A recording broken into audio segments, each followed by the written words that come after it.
Hello दोस्तों। हर हर महादेव। कैसे हैं आप सब लोग? आई होप आप सब लोग अच्छे होंगे, खुश होंगे, मस्त होंगे। तो यहाँ पे मेरा ब्लॉग शुरू हो रहा है मॉर्निंग से और सुबह का टाइम है।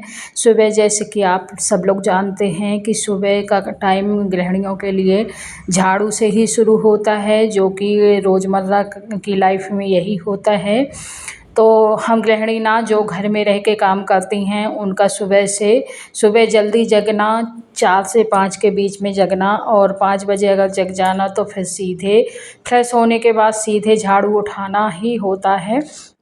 तो उसी तरह मेरा भी रूटीन रहता है कि मैं सुबह उठ के सबसे पहले भगवान का पर्दा खोलती हूँ, भगवान के रूम का, और फिर उनको सबसे पहले प्रणाम करके, और प्रणाम करने के बाद सीधे फिर मैं मेन गेट खोलती हूँ और सबसे पहले दरवाजे में झाड़ू लगाती हूँ। दरवाजे में मैं झाड़ू लगा के आ चुकी हूँ। वहाँ मैंने कैमरा नहीं रखा था फ़ोन, क्योंकि सुबह सुबह ना मेरे यहाँ बंदर बहुत आते हैं, और बंदरों की वजह से ना मुझे बहुत डर लगा रहता है फ़ोन लगाने में कि बंदर हैं, कहीं लेके या गिरा के चले न जाएं। तो झाड़ू लगाने के बाद मेरा पूरा काम हो चुका था और नहा धो चुकी थी, पूजा पाठ कर ली थी, और खाने के लिए मुझे बनाना था। लौकी रखी थी घर में, तो बेटे को लौकी की सब्ज़ी पसंद नहीं है, बेटे को भी नहीं है, बेटियों को भी लौकी की सब्ज़ी पसंद नहीं है। मेरे घर में हस्बैंड जी बस खा लेते हैं लौकी की सब्ज़ी, मैं भी थोड़ा बहुत खा लेती हूँ, पर बाकी तीनों बच्चों को लौकी की सब्ज़ी पसंद नहीं है। मुझे लगता है कि किसी के बच्चों को लौकी की सब्ज़ी बहुत कम ही पसंद आती होगी। लौकी, कद्दू ये बहुत कम ही पसंद बच्चों को आती है, और मेरे बच्चे तो बिल्कुल भी नहीं खाते। तो लौकी रखी थी, मैंने सोचा ये ख़राब हो रही है, 2-3 दिन से रखी थी, और बेटे को खाना नहीं था लौकी, तो इसलिए मैंने फिर बनाई भी नहीं। तो आज क्या हुआ कि मुझे लगा कि मैं इसका ना कोफ्ता बना के रख लेती हूँ। कोफ्ता ऐसा है कि बेटा ना कोफ्ता खा लेता है, इसका जो मैगल बनता है लौकी का वो भी खा लेते हैं हम लोग, लेकिन सब्ज़ी बहुत कम पसंद है। बना लेती हूँ, बेटा बाहर जब होता है और उसको अब जाना भी है, तो इसलिए ना मैंने सोचा कि उसके लिए कोफ्ता भी बना देती हूँ। गर्मी बहुत है, इस तरह की चीज़ें जल्दी बनती नहीं हैं। सिंपल, इतनी गर्मी में लगता है सिंपल खाना ही खाओ, लेकिन बच्चों के लिए ना क्या गर्मी क्या सर्दी, बच्चों के लिए जब कुछ बनाना होता है ना, तो ना ही गर्मी लगती एक माँ को और ना ही ठंडी लगती। वो बस बच्चों की फरमाइश हुई कि माँ आज ये चीज़ बना दो, तो बस वो अपने काम में लग जाती है। पता नहीं, माँ का दिल ही ऐसा होता है कि बच्चों का मन है कुछ खाने का, तो उसको कितनी भी गर्मी लगे, कितनी भी ठंडी लगे, लेकिन वो फिर भी बनाती है, खिलाती है। और ऐसा नहीं है कि बेमन का बनाती हो, बड़े मन से भी बनाती है माँ, और बड़े प्यार से बनाती है। एक बार भी वो ये नहीं सोचती कि गर्मी है।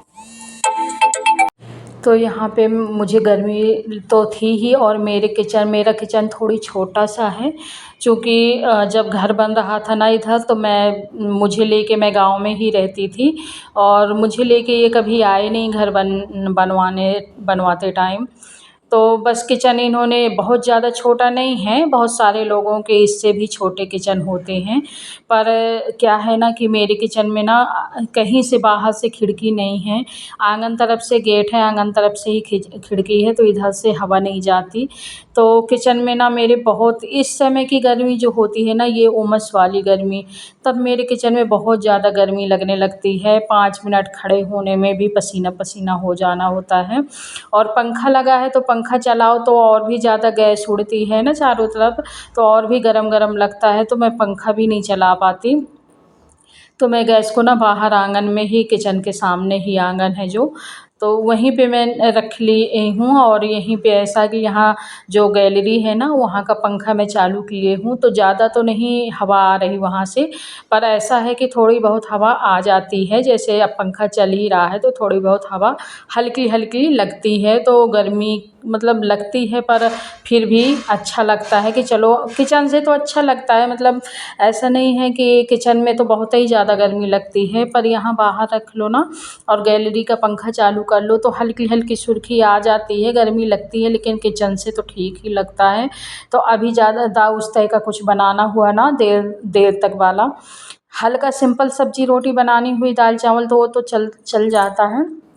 अगर ज़्यादा देर तक कुछ बनाना होता है ना, और इसका जो कोफ्ता की पकौड़ियाँ हैं ना, इनको बनाने में काफ़ी टाइम लग जाता है, क्योंकि इनको धीरे धीरे पका पका के अंदर तक पक जाए तभी निकालना होता है, तो इनमें काफ़ी टाइम लगता है। तो फिर मैंने ना गैस बाहर रख ली है और बस आराम से सारे निकाल रही हूँ जो भी पकौड़े हैं। और इनमें ना पकौड़ों में मैंने धनिया मिर्चा और ये थोड़ा सा हल्दी भी डाली थी। ये यही सारी चीज़ें डाल के फिर मैं ना, ये पकौड़े ऐसे भी खाए जाते हैं, आप चटनी में खा सकते हैं, आप ऐसे ही खा सकते हैं बिना चटनी के। मैं तो एक दो खा लेती हूँ, मुझे अच्छे लगते हैं। और बस इसी तरह धीरे धीरे करके मैं ना सारे पकौड़े निकाल लूँगी, जो भी कोफ्ते इनको बोलते हैं ना। मैं पकौड़े पकौड़े कर रही हूँ बार बार। अब हो गया, ये लौकी के पकौड़े हैं और इन्हीं को कोफ्ता बोलते हैं, एक ही है। तो मैं इसी तरह सारे जो कोफ्ते हैं निकाल लूँगी। और लौकी को ना थोड़ा सा निचोड़ दिया था मैंने। अगर लौकी को निचोड़ो ना तो एकदम उस तरह का हो जाता है, गीला गीला। तो लौकी को मैंने निचोड़ दिया था। और आप लोग देख सकते हैं जितने भी कोफ्ते थे सभी मैंने निकाल लिया है। अब अलग से मैंने इसमें थोड़ा सा तेल डाला है, और अलग से तेल डालने के बाद ना इसमें मैंने थोड़ा सा हींग डाली है, थोड़ा सा जीरा डाला है, और गरम तेल था ही। तो बस ये जैसे ही हींग थोड़ी सी वो हो जाएगी, और देखिए जीरे का कलर थोड़ी से चेंज हो गया है, गोल्डन हो गया है। तो इसी में मैं ना खड़े गरम मसाले डाल दूँगी।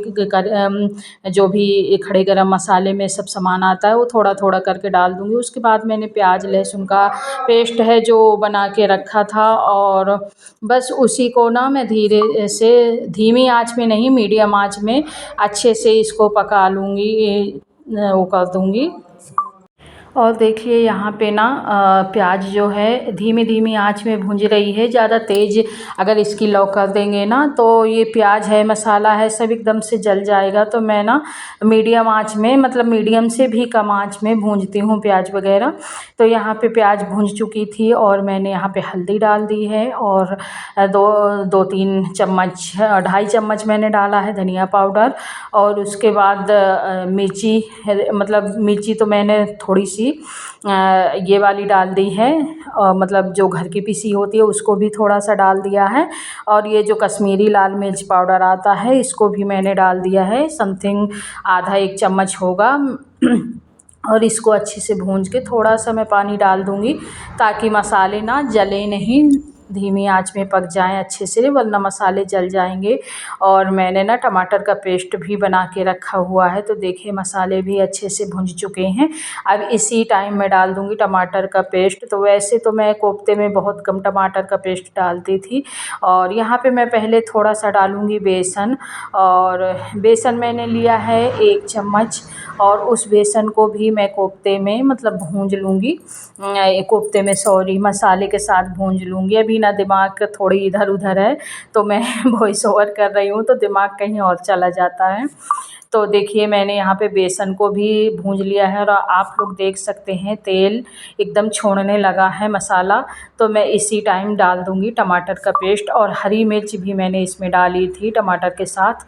तो टमाटर और हरी मिर्च का पेस्ट डाल दूँगी, और अच्छे से जब भुन जाएगा ये टमाटर भी, तो मतलब बहुत ज़्यादा तेल भी नहीं मैंने डाला है, हिसाब का तेल डाला है जितना डालना चाहिए, बहुत ज़्यादा नहीं। जैसे शादी ब्याह में है ना तो बहुत ज़्यादा डाल देते हैं तेल वगैरह, तो गर्मी में बहुत ज़्यादा तेल वगैरह खाने में भी थोड़ी नहीं अच्छा लगता ना। तो फिर यहाँ पे मैंने नमक भी डाल दिया, और टमाटर को सारे मसालों के साथ अच्छे से भूंज लूँगी। मैं कई बार बिना टमाटर का भी कोफ्ता बनाती हूँ, वो भी बहुत अच्छा लगता है। कभी आप लोगों के साथ शेयर करूँगी जब बिना टमाटर का बनाऊँगी। आज मैंने टमाटर के साथ बनाया है। तो यहाँ पे देखिए टमाटर भी अच्छे से भुन चुका है, आप लोग देख रहे होंगे तेल सेपरेट होने लगा है। इस टाइम मैं डाल दूँगी गर्म पानी, जो कि मैंने पहले से ही गर्म करके रखा है एक साइड। तो इसी तरह देखिए, और मेरे आंगन में ना अभी धूप भी आ गई है थोड़ी थोड़ी। ठंडियों में धूप नहीं आती, और बरसात में भी कम ही आती है, लेकिन गर्मियों में ना जाल से थोड़ा बहुत हल्की हल्की धूप आ जाती है तो वो अच्छा लगता है, मतलब थोड़ी उजेला सा हो जाता है। वरना ठंडियों में ना मेरे आंगन में ऐसा लगेगा कि शाम को 7 बजे हैं। आप सुबह देखो, दोपहर देखो, रात में देखो, रात में तो अंधेरा होता ही है, लेकिन सुबह दोपहर भी देखो तो लगता है जैसे शाम को 7 बज चुके हों। तो लेकिन गर्मियों में ऐसा है कि 1-2 घंटे के लिए आंगन में थोड़ी-सी जाल के ऊपर धूप आ जाती है तो थोड़ी उजेला हो जाता है। अभी मैंने देखिए बल्ब भी नहीं चालू किया है, लेकिन धूप का उजेला थोड़ा-थोड़ा आ रहा है मेरे आंगन में। थोड़ा-थोड़ा नहीं, काफ़ी दिख रहा है।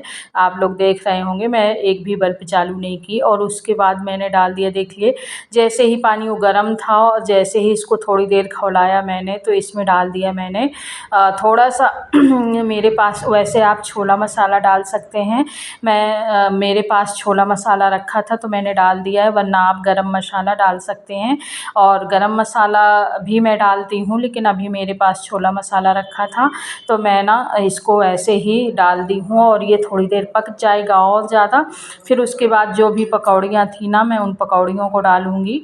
और यहाँ पे देखिए मैंने थोड़ा-सा डाला है कसूरी मेथी, और कसूरी मेथी से ना हर खाने का टेस्ट थोड़ी ज़्यादा बढ़ जाता है। तो मुझे ना हर खाने में कसूरी मेथी ज़्यादा अच्छी लगती है और मैं भी कसूरी मेथी डालती ही डालती हूँ ज़्यादातर।